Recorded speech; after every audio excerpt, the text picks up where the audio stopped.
Most would agree that knew of Gary Moore, that if he had the brains to match his bottle, well, he would have went right to the top. A troubled childhood paired with a violent upbringing meant for an unpredictable combination. A man that would fly off the handle at any second, well fueled by drugs and drink. But most will tell you there's a guy like that in every housing scheme in Glasgow. In fact, there's usually more than just one or two who are willing to use extreme violence to get the point across. But Gary was definitely one of them. He lived the life of a guy the world was against him, and he didn't care. In fact, he preferred it that way. Here's Gary in his younger days, pictured with his daughter Lisa. You can see the scar on his right cheek where he'd been slashed during a street fight, and the stab wound on his chest, which happened in another confrontation. Gary Moore was no stranger to violent incidents. His whole life was plagued with them. He was an enforcer for Arthur Thompson, and was willing to do what others wouldn't. He was involved in the ice cream wars, and had strong connections with Tam McGraw. He was a drug dealer too, but Gary took most of them himself, and would pay back the debt by doing frighteners or chasing after money owed to the Godfather or McGraw. It's alleged he was there when John Jonah Mackenzie lost his first eye. Mackenzie was in another fight and had the other eye stabbed out, which led to the nickname Blind Jonah. John Mackenzie of Easterhouse was one of the main heroin dealers for Arthur Thompson Jr.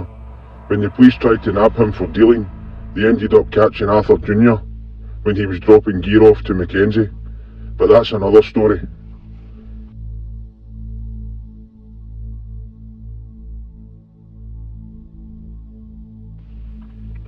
Most reckon Gary Moore had only spent maybe 6 years of his adult life out on the streets of Glasgow.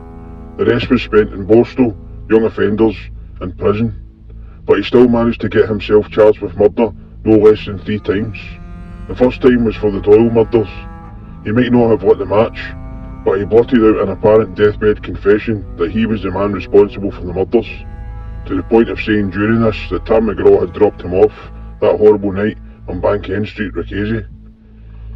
He returned to the car to find Tam was gone. You know the rest. It's now a story as old as time.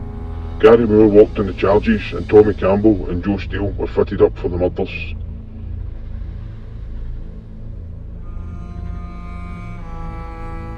The next time Moore would be charged with murder was of a working girl or hooker, Diane McNally. Him and another man not named were apparently the last people to be seen with her alive.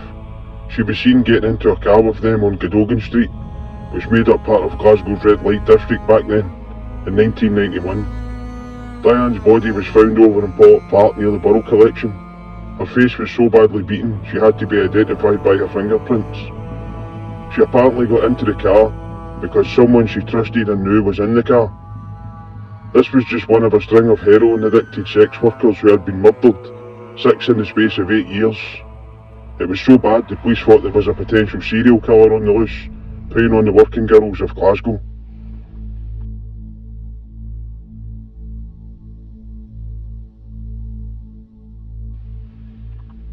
Gary Moore and his co-accused would walk on the murder charge of Diane McNally due to the lack of evidence. Moore wasn't a pimp, but it's well known McGraw had girls working vice, feeding them smack to keep them on the game. Moore would have been involved somewhere along the line, I've no doubt, as McGraw never got his hands dirty. The working girls' murders that are still unsolved from the 90s are Diane McNally, Jacqueline Gallagher, Karen McGregor, and Leona McGovern. I'm sure their families are still fighting for justice. One recently solved was the murder of Emma Caldwell. Ian Packer was convicted of her killing. They couldn't link him to any of the other working girls, unfortunately. Packer, a real nasty piece of work, a man. He was hit with 33 charges against 22 women, with 11 rapes and Emma's murder.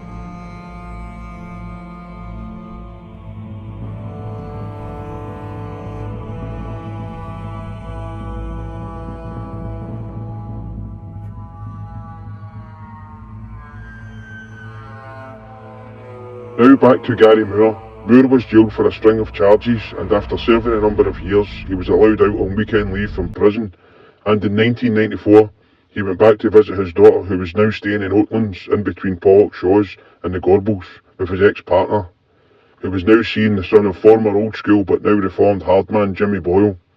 Boyle was convicted of a murder way back when, in the late 60s. He was running about with a notorious Southside gang which included the original devil, Wally Bennett. He went to pick up a debt for Bennett, which was refused, and Boyle stabbed Babs Rooney to death on his front door. His son Jammer wasn't a patch on his dad. He was a heroin addict and struggled with addiction most of his adult life. Jammer was well warned to stay away when Moore was seeing his daughter, but he turned up, which ended up in fatal tragedy, and led to Moore being charged with murder for the third time.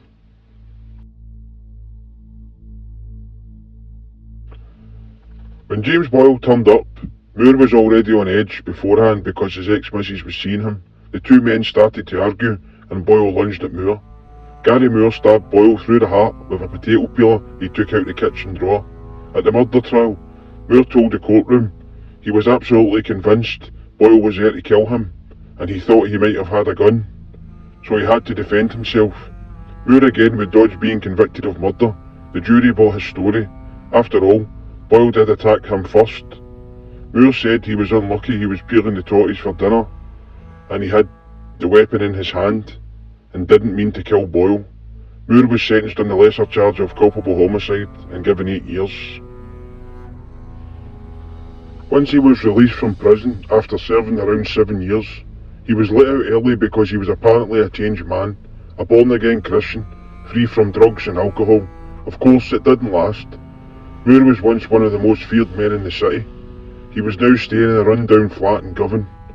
A renowned Glasgow photographer wanted to take pictures of him and speak with him about an article about his life and experiences.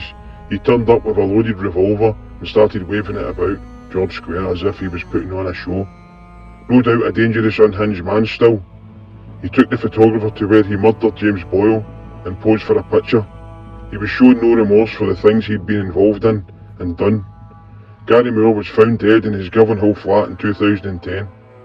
The stories of secret books and deathbed confessions have changed more times than the weather in Glasgow. No doubt a very dangerous individual in his time. I never came across him myself personally.